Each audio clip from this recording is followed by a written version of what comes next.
Hey folks, Sheila here from Design Files. In today's video, I'm going to show you how you can add custom panels to your walls and to your ceilings within the Design Files 3D floor planner. So if you like the idea of getting a little bit more custom with your designs, then keep watching and I'll show you how you can recreate this exact look. I'm going to do that by first starting with this design where you can see that the panels have already been removed, and then we'll go ahead and we'll add them back in step by step. So let's edit this design. And once that design has loaded in, then we can start by first creating the custom panel on the wall, and then we'll extend that up into the ceiling. So now that that's loaded in, I'm just going to jump over from the floor plan mode into the 3D perspective mode. And we'll let the floor plan load in. Okay, perfect. So now I'm just going to zoom this design around here.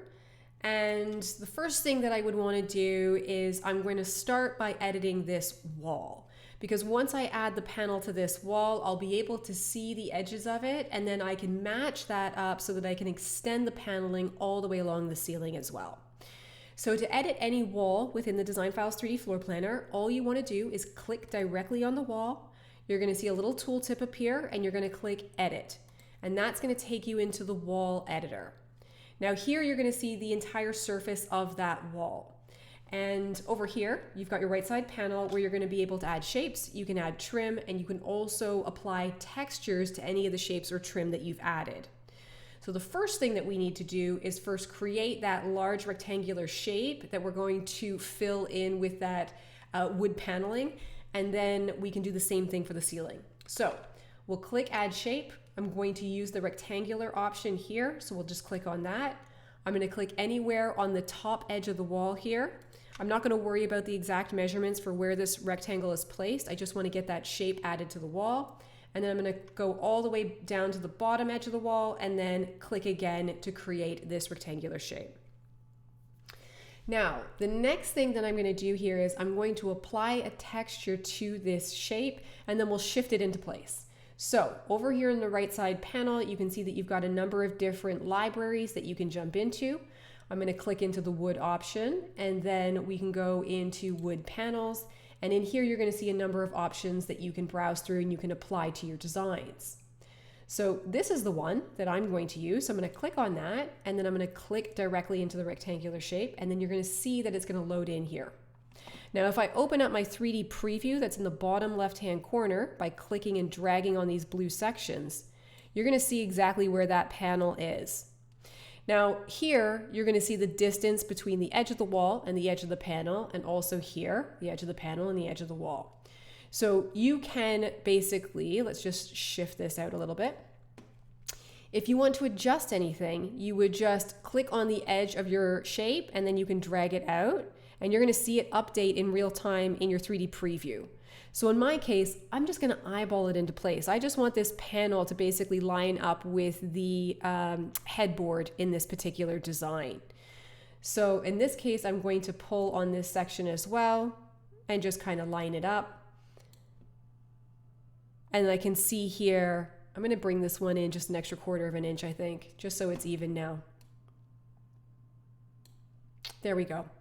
So it's just kind of on the edges of where the headboard is for this particular design. I can close this down now. And when I zoom out here, I'm just going to click directly onto that wood panel here. And when I click on this shape over here, you're going to see all the properties appear that you can adjust. So if I want this wood panel to look like it's kind of jutting out of the wall just a little bit, just to give it a bit of depth, down at the bottom, you're going to see that you've got your extrusion tool. So I'm going to extrude this 2 inches. So it's just going to stick out a little bit in the design. Now, if I extruded this out 20 inches, you're going to see in your 3D preview that it's going to pop right out, and it's basically covering the headboard. So it's extended all the way into the space. So that'll give you a sense for how the extrusion tool works. But in this case, I just need just a couple of inches so it looks like it's got a little bit of depth. Now, the other thing that I could do here is, if I wanted to, I could play around with the orientation or the rotation of this particular pattern. So I could do something like change up the rotation to 90 degrees, and then the boards will run horizontally instead of vertically. I could change it up to 45 degrees if I like the idea of having this more on an angle. So you can play around with things like that. And you also have the ability to adjust the scale as well. So if I wanted to increase the scale of this to double the size, then I could change the percentage to 200%, and you're going to see how big it becomes on the design. Now in my case, I just like it the way it was with the 100%, and I'm going to go back to just 0 degrees rotation because I do want it to go vertically like this.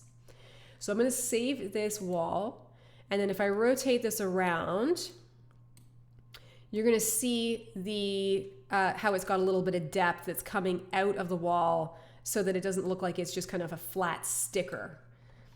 Now, if I wanted to extend this panel so it goes the full length of the ceiling now, the next thing I would want to do is click directly on the ceiling, click the edit icon. That's going to bring me into the ceiling editor. And basically, this is the full surface of the ceiling. You're primarily going to be working within the blue lines because the blue line means this is the edge of where the ceiling hits the wall. And if you see any openings like this, it's just indicating that there's a doorway or an opening here that's extending into another space. Now, the green line right here is letting me know that I have basically added in a panel or a structure to this wall, which is this panel right here.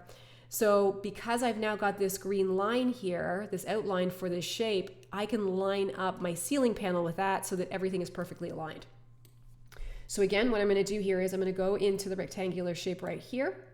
I'm going to click on that. I'm going to click just on the edge of that green shape here. Create another rectangular shape. And I'm just going to extend this down about here so that I am lining up with the other edge of the wood panel that I've added to the wall. I'm going to do the exact same steps. So I've got my shape now. I'm going to go into the wood option. I'll go into recents because it's going to show me the textures that I've already used instead of me having to go and try to find the same texture within the library again. So I'll just go into recents, select the panel, click on the shape. In this case, the texture is running the wrong way. So you can see it's going this way and I want it to go lengthwise. So I'm going to go back over to the properties panel here, down to rotation, change this to 90 degrees. And again, I'm going to extrude it down 2 inches so it has a little bit of depth. And then I'll just hit save. And there it is, just like that. So definitely, if you haven't been using the surface editors within the DesignFiles 3D floor planner, jump in and give them a go. It opens up a world of possibilities when it comes to customizing your walls. There's all kinds of different textures that you can add. There's different ways that you can approach adding panels or wainscoting or just any sort of custom structure you want that you can apply to your walls. And of course, you can do the same thing whenever you're dealing with your ceilings. So I hope you found this video helpful. If you do have any questions about the DesignFiles 3D floor planner or how to use any of the surface editors, then feel free to reach out to us on the live chat. We are always happy to help. Thanks for watching.